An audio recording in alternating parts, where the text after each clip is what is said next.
9, it's been sitting pretty much silently, and the occasional troubling by vandals. We've talked about it for various different reasons, and what the plans were, and then they weren't, and then it's just been kind of on hold for what seems like an eternity. Well, demolition works finally got underway on the old DRI site. Crews are going to be working on London Road for at least the next 8 months, while some of the buildings are torn down. Not all of them, some are going to be retained, and they'll be part of the housing development that's hoped for the site. We sent Wesley Mallin to the demolition site to see the work getting started.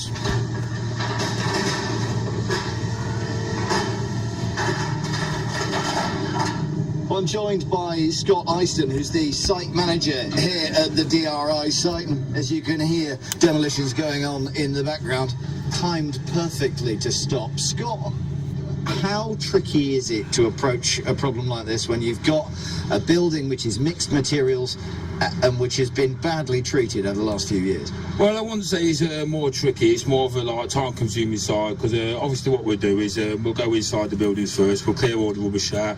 We'll clear all the recycling materials out, such as your wood, your metal, your plastics. They'll be sent off to recycled, and then eventually we'll be left with a show, and then that's when the machines go in, do the knockdown, and then eventually the hardcore will be all crushed up on site, and that's sent off to other building sites or what have you, S6, F2 hardcore, so it's all recycled.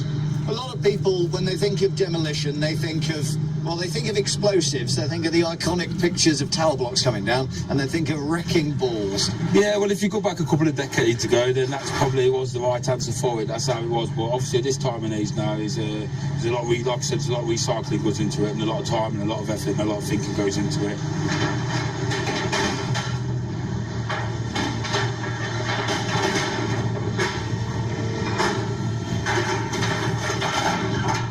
My name's Richard Camp. And you've got every child's favourite job. You get to drive the machines which are steadily tearing this building apart. What's going through your head as you're picking through this building piece by piece? Basically, you've got to concentrate all the time of how the building's going to come down, which way is it safe to come down. You can't just go in, because if there's walls in there, that they'll come down. So you just got to be really careful and read the building, basically.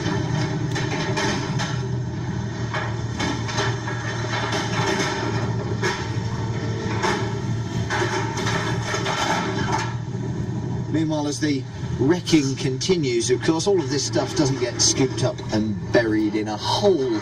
It's all being taken away to be recycled. And to talk about that, joining me now is Derek Conway, who's the project manager for this site for the Derby Hospitals Trust.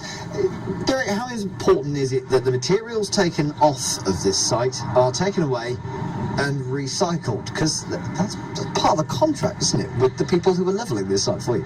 It is part of the contract, and it's very important for a number of reasons. Firstly, the Trust does have its own sustainability agenda, which it wants and needs to meet, but also the costs of demolition are significantly reduced by the amount, of course, that can be recycled. And this contract tells me that upwards of 90% of all materials from the demolition will be recycled in one form or another.